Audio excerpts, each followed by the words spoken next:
Good morning, dear students. I am Suresh Chaudhary, Assistant Professor, Government Girls College, Nagaur. I will teach you chemistry.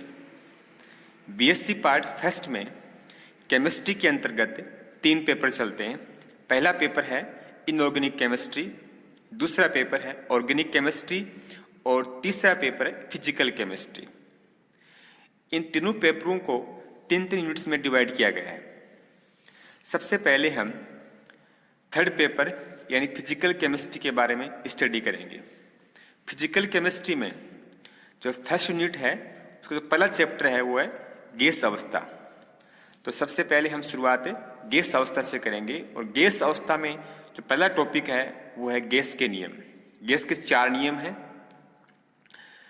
पहला boil का नियम, दूसरा Charles का नियम, तीसरा एमोटॉन का नियम और चौथा है अवगाद्रो का नियम। इन चारों नियमों में एक खास बात यह है कि हमारे पास 4 क्वांटिटी हैं। कौन कौन सी हैं? प्रेशर है, वॉल्यूम है, टेम्परेचर है एंड नंबर ऑफ मोल्स हैं। हम किन्हीं भी 2 क्वांटिटी के मान कांस्टेंट रखकर शेष से 2 क्वांटिटी के मान चेंज कर इन नियमों को डिफाइन करते हैं। आज के इस वीडियो में हम गैस के पहले नियम यानी बॉयल के नियम के बारे में अध्ययन करेंगे। बॉयल के नियम में तापमान एवं गैस की जो मात्रा है उसका मान स्थिर रहता है। माना कि एक गैस सिलेंडर है जिसमें गैस की एक निश्चित मात्रा कांस्टेंट टेम्परेचर पर भरी हुई है। यह सिलेंडर ऊपर से पिस्टन द्वारा बंद है, क्योंकि हम जानते हैं कि गैस के मॉलिक्यूल्स के मध्य वैकेंट प्लेस अधिक होता है। जब हम पिस्टन को ऊपर से दबाते हैं यानी पिस्टन पर दाब डालते हैं तो उसके परिणाम स्वरूप गैस के अणु एक दूसरे के पास आ जाते हैं, जिससे गैस का आयतन घट जाता है। अर्थात कांस्टेंट टेम्परेचर पर क्या हुआ, गैस की निश्चित मात्रा का जो आयतन है वो दाब बढ़ने से क्या हो गया, घट जाता है। इसका तात्पर्य ये है कि स्थिर तापमान पर आयतन एवं दाब में व्युत्क्रमानुपाती संबंध होता है, जिसको हम बॉयल का नियम कहते हैं। अर्थात बॉयल के नियमानुसार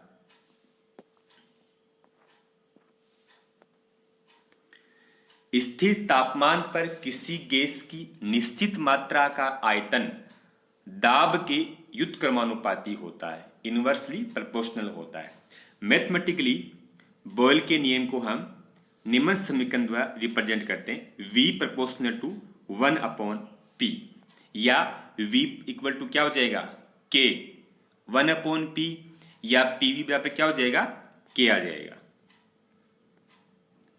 यानी PV का मान क्या है, K यहां पर कांस्टेंट है तो PV का मान क्या है, PV equal to constant at constant temperature. यहां पर जो कांस्टेंट K है इसका जो मान है वो गैस की द्रव्यमान एवं टेम्परेचर पर डिपेंड करता है।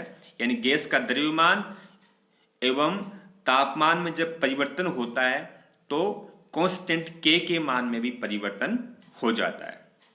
ओके, यदि प्रारंभिक अवस्था में इनिशियल स्टेट में प्रेशर एंड वॉल्यूम क्रमशः P1 एवं V1 है तथा कांस्टेंट टेम्परेचर पर इस गैस के दाब को P2 चेंज करते हैं तो उसके परिणाम स्वरूप आयतन भी क्या हो जाएगा, आयतन भी चेंज होकर V2 हो जाता है। तब बॉयल के नियमानुसार अब देखिए इसमें लिखा है समीकरण में PV इक्वल टू क्या है, K है। यानी प्रेशर एंड वॉल्यूम का जो मल्टीप्लाई है वो कांस्टेंट टेम्परेचर पर हमेशा क्या रहेगा, कांस्टेंट रहेगा। यानी स्टेट्स क्या डिफरेंट हैं तो प्रत्येक के लिए क्या होगा, प्रत्येक स्टेट के लिए जो प्रेशर एंड वॉल्यूम का जो मल्टीप्लाई है वो हमेशा क्या रहेगा, कांस्टेंट रहेगा, यानी बराबर रहेगा। यानी P1 V1 का मान है वो P2 V2 का मान P3 V3 के मान के बराबर होगा एंड सो ऑन। तब बॉयल के नियमानुसार क्या हो जाएगा, P1 V1 इक्वल टू क्या हो जाएगा, P2 V2 eight constant temperature. ये बॉयल के नियम से प्रूव हो गया। अब हम बॉयल के नियम को ग्राफिकली वेरीफाई करेंगे कि यदि कोई गैस बॉयल के नियम की पालना करती है तो वह निम्न प्रकार के ग्राफ्स प्राप्त करेगी। ओके, क्योंकि हम जानते हैं कि बॉयल के नियमानुसार P प्रोपोर्शनल टू क्या है 1/V है, या PV बराबर क्या है कांस्टेंट है। इस बात को हम निम्न प्रकार के प्लॉट्स द्वारा वेरीफाई करेंगे। पहला हमारा प्लॉट है वो है P वर्सेज 1/V। देखिए समीकरण लिखी है ना मन, ये वाली, इसे ग्राफ ड्रॉ कर रहे हैं हम, यानी P के मध्य P एवं 1/V के मध्य ग्राफ खींच रहे हैं। अब देखिए समीकरण से प्रूव हो रहा है कि 1/V बढ़ेगा तो P का मान क्या होगा, बढ़ेगा, ये बढ़ ही रहा है। P बढ़ रहा है तो 1/V का मान भी क्या हो रहा है, बढ़ रहा है। और यानी एक स्ट्रेट लाइन प्राप्त हो रही है हमारी, यहाँ पे देखो ये P बढ़ रहा है तो 1/V का मान भी क्या हो रहा है, बढ़ रहा है। और एक स्ट्रेट लाइन प्राप्त हो रही है जो कि इसके ओरिजिन से इसका शुरुआत हो रही है। यदि कोई गैस है वो बॉयल के नियम की पालना करती है तो उस गैस के लिए 1/V एवं P के मतलब ग्राफ ड्रॉ करते हैं तो वो गैस है, उस गैस के लिए इस प्रकार ग्राफ प्राप्त होगा। दूसरा जो ग्राफ हमारा है वो है PV वर्सेज P। आप देखो चूंकि हम देखा है बॉयल के नियम में कि जब टेम्परेचर क्या है कांस्टेंट है तब PV का मान क्या है हमेशा, यानी P × V का मान हमेशा क्या है कांस्टेंट है।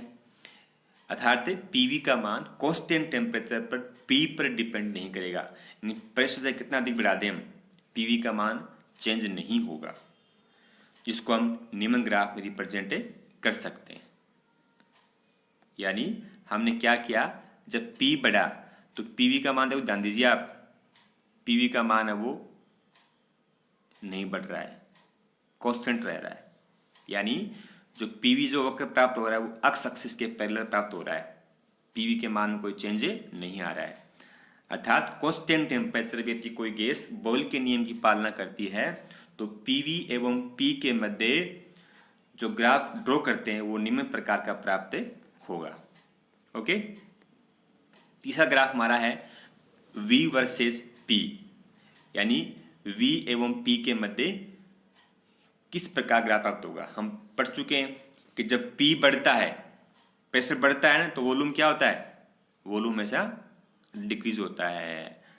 ठीक है ना। देखिए यहाँ पर क्या हो रहा है, P बढ़ा तो वॉल्यूम क्या हो रहा है, हाइपरबोलिक फॉर्म में डिक्रीज हो रहा है। यदि कोई गैस बॉयल के नियम की पालना करती है, ओके, तो V एवं P के मध्य हाइपरबोला टाइप का कर्व प्राप्त होना चाहिए। यदि हाइपरबोला टाइप का कर्व प्राप्त होता है तो गैस बॉयल के नियम की पालना करती है। ओके, क्योंकि कांस्टेंट जो K है उसका मान तापमान पर निर्भर करता है, इसलिए गैस की दी गई मात्रा के लिए प्रत्येक ताप पर भिन्न PV वक्र प्राप्त होता है। हमने क्या पढ़ा, जो K का जो मान है वो टेम्परेचर पर डिपेंड करता है, और टेम्परेचर पर डिपेंड होने के कारण क्या होया कि गैस की जो दी गई मात्रा है उसके लिए जो हम PV वक्र प्राप्त करते हैं ना, वो प्रत्येक तापमान पर एक अलग अलग प्रकार का PV वक्र प्राप्त होता है, प्रेशर एंड वॉल्यूम कर्व प्राप्त होता है। स्थिर तापमान पर इस प्रकार के प्रेशर वॉल्यूम कर्व को समतापी वक्र आइसोथर्मल कर्व कहते हैं, जिसको हम निम्नलिखित ग्राफ में रिप्रेजेंट कर सकते हैं। इस ग्राफ में, ओके, इस ग्राफ में देखिए आप, हमने डिफरेंट टेम्परेचर पर 200, 300, 500 केल्विन पर V और P के मध्य ग्राफ ड्रॉ किए हैं, और प्रत्येक तापमान पर एक डिफरेंट टाइप का कर्व प्राप्त हुआ, भिन्न भिन्न प्रकार का कर्व प्राप्त हुआ है। इन सभी को हम कहते हैं समतापी कर्व। ओके, इसी प्रकार विभिन्न तापमानों पर P एवं 1/V के मध्य जब ग्राफ ड्रॉ करते हैं तो वो भी निम्न प्रकार का ग्राफ प्राप्त होता है। इसमें भी क्या है, इसमें टेम्परेचर T3 का मान T1 टू ज़्यादा है और T2 का मान T1 से ज़्यादा है। ओके, अब पढ़ेंगे हम सिग्निफिकेंस ऑफ बॉयल्स लॉ, यानी बॉयल के नियम का क्या महत्व है। बॉयल के नियम से एक महत्वपूर्ण जो फैक्ट है वो प्रूव होता है। वो प्रूव क्या होता है, देखिए, इससे प्रूव होता है कि जो गैसें होती हैं वो कंप्रेसिबल होती हैं, संपीड्य होती हैं, यानी गैस को दबाना, संपीड़ित करना संभव है। जो गैस जितनी अधिक कंप्रेस्ड होगी वह गैस उतनी क्या होगी, घनी होगी, डेंस होगी। कंप्रेस्ड हमने कैसे किया, हमने कंप्रेस्ड उस पर दाब डाला, गैस पर क्या किया हमने, दाब डाला, और दाब डालने से क्या होगी, गैस अधिक घनी होगी, यानी उसका क्या बढ़ गया, उसका उस गैस का डेंसिटी है घनत्व वो बढ़ गया। इसका मतलब गैस के घनत्व में और गैस के दाब में क्या संबंध होगा, इस संबंध को हम बॉयल के नियम द्वारा मैथमेटिकली प्रूव करेंगे। यानी जब P बढ़ेगा यानी प्रेशर बढ़ेगा तो डेंसिटी जो D है उसका मान भी बढ़ेगा। ठीक है, माना कि गैस का द्रव्यमान m है, स्मॉल m है, तथा उसका आयतन V है, तो उस गैस का घनत्व है, घनत्व D होता है ना, D में मास m में और वॉल्यूम V में संबंध होता है D equal to m upon V। ये हम जानते हैं समीकरण 1 के अनुसार D इक्वल टू है m अपॉन V, और बॉयल के नियम के अनुसार क्या है, PV इक्वल टू क्या है, कांस्टेंट है, तो V बराबर क्या हो जाएगा, V बराबर हो जाएगा K अपॉन P हो जाएगा। ये इक्वेशन नंबर 2 होगी। अब हम क्या करेंगे, इक्वेशन नंबर 2 है से V का मान इक्वेशन नंबर 1 में रख देते हैं, तो क्या बन जाएगा, D इक्वल टू हो जाएगा m अपॉन V बराबर क्या है, K अपॉन P आ गया, K अपॉन P आ गया। अब P को ऊपर ले जाओ आप, तो m अपॉन K, ये P बन गया। ओके, अब m यहाँ पर क्या है, m यहाँ पर गैस का मास है जो क्या है, फिक्स है, और K यहाँ पर से क्या है, कांस्टेंट है, तो m अपॉन K का मान क्या होगा, m अपॉन K का मान एक नया कांस्टेंट है K डैश हो गया, यानी K डैश बराबर क्या हो गया, K डैश इक्वल टू हो गया m अपॉन K हो गया। ओके, तो इक्वेशन क्या बन गई, D equal to K dash P हो गई। इससे क्या प्रूव हुआ कि कोई गैस है जब उसका मास फिक्स्ड है तो उस फिक्स्ड मास वाली जो गैस है उसके लिए स्थिर तापमान पर जो D है वो D क्या होगा, D अब P के प्रोपोर्शनल होगा, यानी प्रेशर बढ़ेगा तो घनत्व क्या होगा, घनत्व वो बढ़ जाएगा। अर्थात जितना अधिक दाब होगा उतनी ही वह गैस अधिक घनी होगी, उतनी वह अधिक क्या होगी, कंप्रेस्ड होगी। इसको हमने बॉयल नियम द्वारा प्रूव कर दिया। यही बॉयल के नियम का सबसे अधिक महत्व है। पहाड़ों पे क्या होता है, पर्वतों पे अल्टीट्यूड्स पे क्या होता है, वायुमंडलीय दाब वहां पर क्या होता है, बहुत कम होता है। एयर है ना, हवा, वो क्या है वहां पर कम घनी है, यानी उसके अंदर क्या है, ऑक्सीजन क्या होती है, बहुत ही कम मात्रा में घुली होती है। इस कारण से क्या होगी, ऑक्सीजन है वो ब्रीथिंग के लिए, श्वसन के लिए उपलब्ध आसानी से नहीं हो पाती है, कम उपलब्ध हो पाती है। इसका मतलब क्या होगा, पहाड़ों पे क्या होगा, O2 कम मिल रही है तो व्यक्ति क्या करेगा, व्यक्ति है वो अपने आप को असहज महसूस करेगा और उसके शरीर में दर्द हो जाएगा। ओके, इस बीमारी को बोलते हैं अल्टीट्यूड सिकनेस, यानी पहाड़ों पर ऑक्सीजन की कमी के कारण होने वाले जो बीमारी है, डिजीज है, उसको बोलते हैं अल्टीट्यूड सिकनेस बोलते हैं। ओके, इस कारण से क्या होता है, पर्वतारोही जो हैं वो अपने साथ ऑक्सीजन गैस का सिलेंडर ले जाते हैं ताकि उनको ऑक्सीजन गैस की कमी महसूस नहीं हो।